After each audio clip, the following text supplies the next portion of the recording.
Welcome back to the Four Horsemen. Let's have some fun. This is Tom from Spork Syndicate, together with Paul from Diecast Graveyard, Andrew from Maple Leaf Customs, and Skip from Crossroad Diecast Speed Shop. We are the Four Horsemen. Before we start the 2024 build year, let's take a look at the calendar. It's January, and the build theme is exotics. Next month, the theme is Mardi Gras.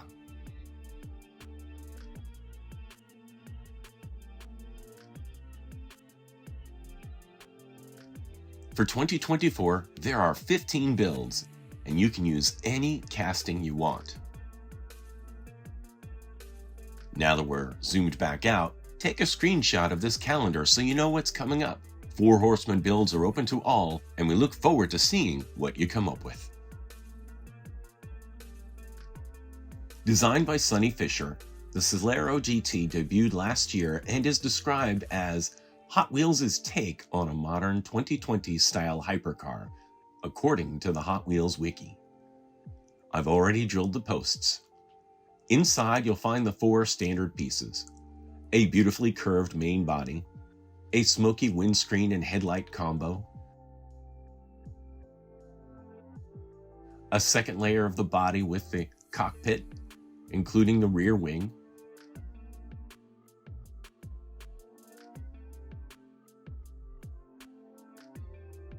and a base with the engine molded into it. The bodies are back from the paint stripper. Under the opaque paint, we find a lot of imperfections, as well as casting lines, seams where the dies that create the shape come together. Gonna need to file those down. When filing castings, don't press too hard with the file. You want to just ease those harsh lines away without altering the curves of the casting.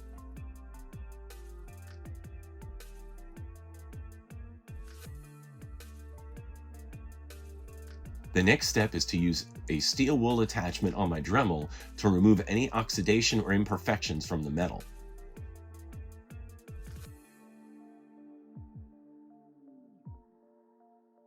From there, we switch to a sanding head and fine sandpaper, and then wet sand the casting as smooth as possible.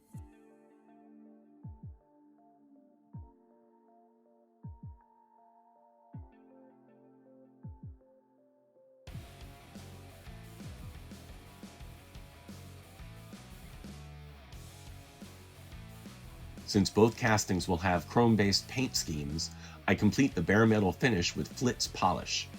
The Celero GT has a lot of visible portions, and the main body curves into the aero package underneath, so it's important to get every nook and cranny with the Flitz. First with a soft Dremel head, and then with a detailing towel.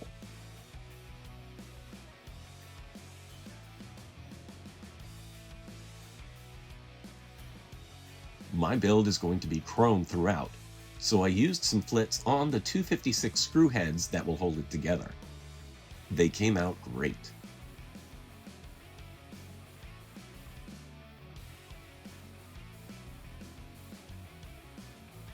An important step before painting is to thoroughly clean the castings with degreaser. This removes all the polish, oil from your fingers, and any other residues so your paint doesn't react funny. Off to the paint booth. If you're wondering how cold it is out, that cold.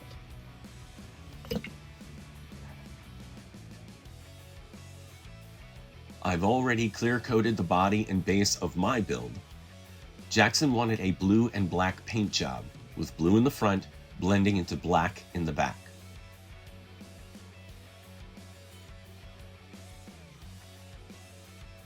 For the blue, we went with ice blue retro flame paint from Second Chance Redlines. This is after two very fine layers. The paint adheres better that way, and you can't beat that classic Hot Wheels finish.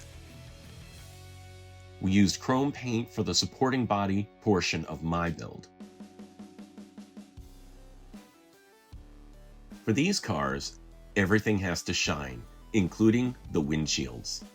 That's where I use some gauzy.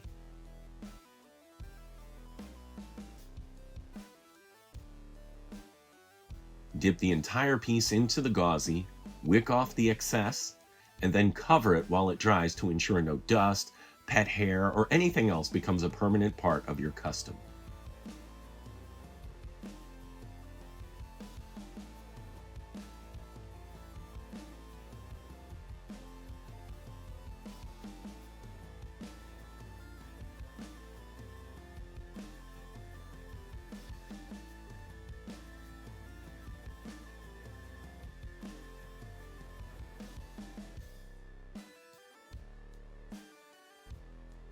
Gauzy, gauzy, gauzy. Since you can see the engine through the glass, it needed to be detailed. And we wanted them to look the same for both cars. So a chrome block, red headers, and a gold exhaust system. Also painted the 4 bolts on top of the superchargers blue with a toothpick.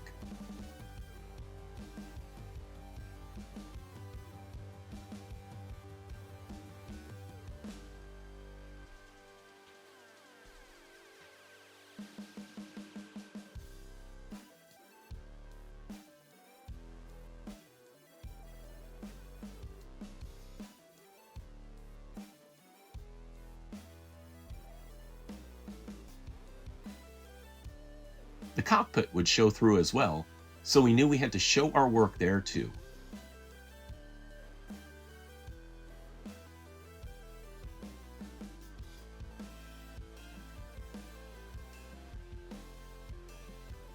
The dashboards had similar schemes, from the center console monitor to the 2 gold features and above dash gauges.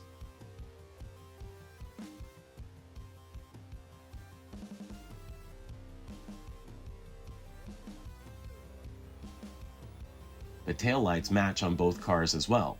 For Jackson's build, I had to put down a layer of chrome before adding the red lights with a Sharpie. I wish this would have worked. The rhinestones didn't fit in there with the front tires. Back from the paint booth, and now we have our 2-tone body that Jackson requested.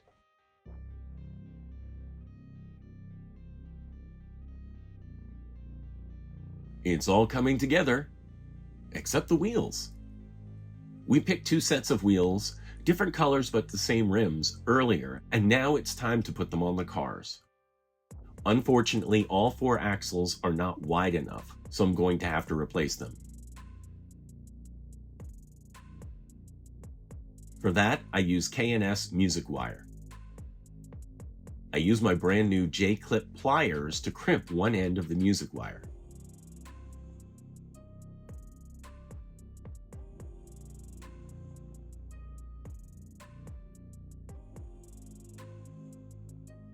After that, we cut the 2 short axles and free the wheels, and then put them on the music wire.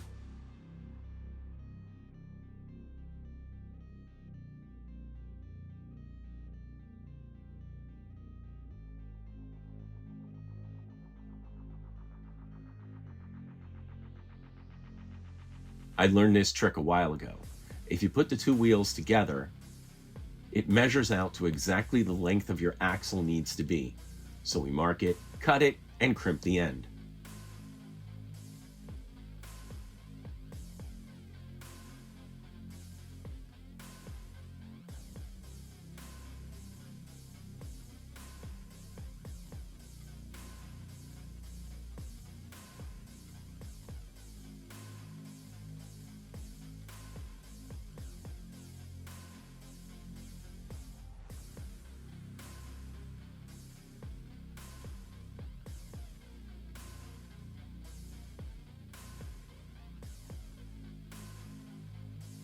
After all the new axles are cut and crimped, they're glued down with JB Super Weld Light Curing Glue.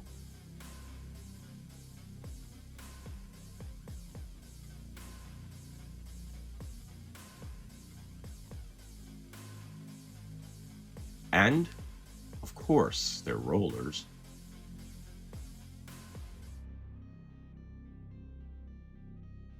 Time to put everything back together. With the axles and wheels attached to the bases, It's a matter of reassembling the four main pieces.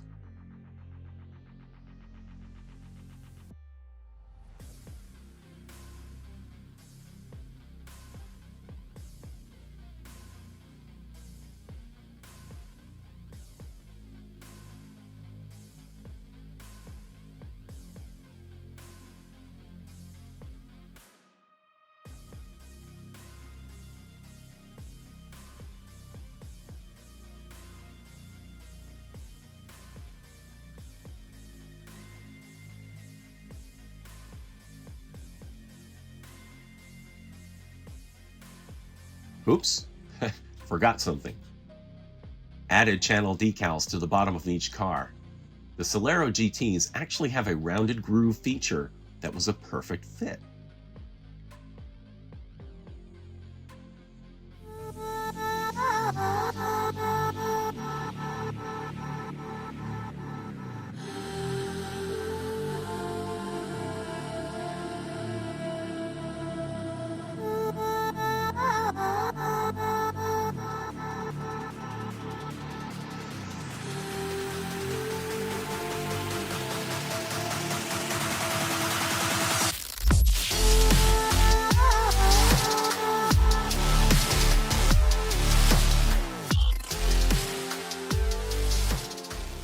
What a fun buddy build this was.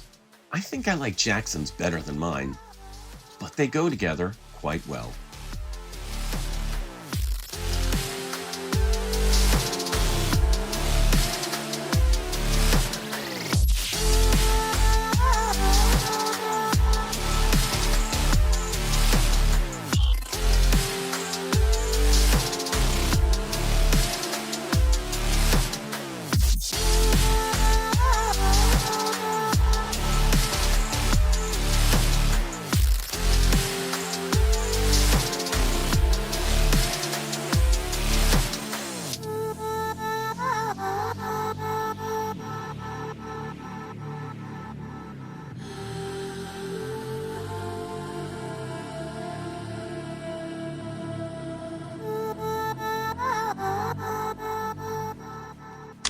These monthly builds are open to all.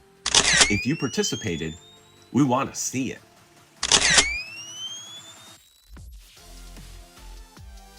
Send your glamour shot to fourhorsemendiecast@gmail.com on the last day of the month so it can be included in our monthly recap.